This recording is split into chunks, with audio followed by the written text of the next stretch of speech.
Chapter 13, Turbulence. After 6 months, Catherine Goebel's temporary assignment to the Flight Research Division was starting to look permanent. At the beginning of 1954, Dorothy Vaughan sat down with Catherine's boss in the division. "Either give her a raise or send her back to me," Dorothy said. Although Catherine had spent only 2 weeks in the West Area Computing Office when she first arrived at Langley, she was still Dorothy's responsibility. The way Dorothy saw the matter, Catherine should either be classified as a permanent member of West Computing and continue to rotate through other temporary assignments, or she should become an official member of the Flight Research Division. Even though the manager Catherine reported to was not an advocate of women in the workforce, the meeting ended as both the manager and Dorothy Vaughan knew it would. Catherine received an offer to join the division full-time with an increase in salary. The engineers who worked with Catherine realized that she was a keeper soon after she showed them her mathematical skills. Her familiarity with higher-level math made her a versatile addition to the branch. The Flight Research Division was a collection of high-energy, free-thinking, aggressive, and very smart engineers. They spent their time not in the wind tunnels, but with live aircraft. They were serious about their work. The head of the Flight Research Division had actually trained as a test pilot in order to improve the quality of his research reports. The division was the kind of place that would not show patience to anyone, male or female, who took too long to figure out how things were supposed to be done. Fortunately, Catherine Goebel's natural curiosity and her confidence in her own mathematical ability gave her the courage to ask the engineers a lot of questions. They didn't hesitate to explain what they knew. They spent a good part of their lives thinking about flight, and they could talk about it endlessly. Branches within the Flight Research Division investigated different topics, such as planes that could travel faster than the speed of sound, and even ones that might be capable of flying into outer space. One of the tasks of the Maneuver Loads branch, where Catherine worked, was to examine safety concerns and investigate plane crashes. A bumpy ride. Catherine's first assignment in the group was to help figure out what went wrong in an accident involving a small Piper propeller plane. The plane, which was flying along in an unremarkable fashion, literally fell out of this clear blue sky and crashed without apparent cause.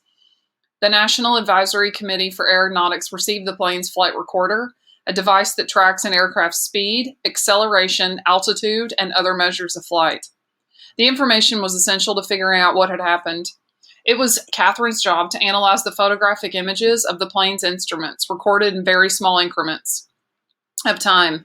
Hour after hour, day after day, she looked through a film reader, studying what was happening to the plane before the crash. She learned that the propeller plane flew in the path perpendicular to that of a larger jet plane that had passed through the area a few minutes before.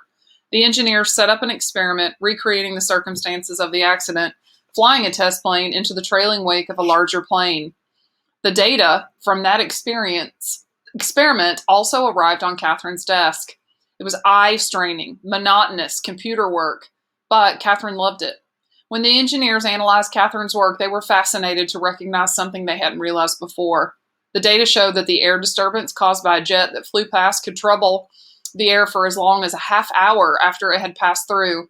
This wave of air had tripped up the smaller propeller plane as it flew through it, causing it to stumble and crash. This was a revelation, and Catherine was thrilled to be a part of the team that uncovered it. The research done by Catherine and the engineers on the team led to changes in air traffic regulations, requiring minimum distances between flight paths to prevent similar accidents. Catherine thought the report was one of the most interesting things she had ever read. She also felt satisfied to have helped with such an important project. From the beginning, Catherine felt at home at Langley. She took a genuine liking to her new colleagues, who were opinionated, high energy, and interesting. Best of all, as far as Catherine was concerned, they were smart as whips. Like other Black people, Catherine was aware that the discrimination existed at Langley, just as it existed in other areas of life, but she made the decision to block it out of her daily routine. She refused to allow herself to worry about it too much. When she first took the job, she didn't realize the bathrooms were segregated. Not every building had a offensive bathroom sign, and the ones for the white women were unmarked. As far as Catherine was concerned, there was no reason why she shouldn't use the unmarked bathrooms as well. The next challenge. After they'd been living in Newsom Park for 2 years, Catherine's husband said, "I want to move our girls out of the projects." Living in the subdivision when they first arrived in town had made it possible for the family to become a part of the Black community in the area very quickly, but they decided to move to Mimosa Crescent, a World War II era neighborhood in Hampton that had been built for middle-class Black families. In 1946, Mimosa Crescent had more than doubled in size, growing from its original 22 houses to 51. The area attracted more prosperous families who were able to afford the 3- and 4-bedroom brick houses. With a lovely new home, a job she loved, and her 3 daughters, all doing well in school, Catherine felt she was living the American dream, at least for a while. Then, over the course of 1955, her husband began to feel sick, first with headaches, then with unexplained weakness. Ultimately, his doctors discovered a tumor at the base of his skull where it could not be treated. His health declined over more than a year, and much of that time he was in the hospital. Catherine's husband, James Francis Goebel, died 5 days before Christmas in 1956. Catherine was devastated, of course, but she refused to give in to her grief. She had made a promise to her husband that she would do everything in her power to keep their bright, lively daughters on the path that they had paved for them.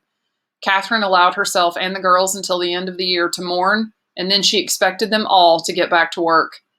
On the first day of school in January 1957, Catherine met with the school principal. "It is very important that you don't show the girls any special treatment or let up on them in any way," she said. "They are going to college and they need to be prepared." Now that she was a single mother, Catherine established the new household rules.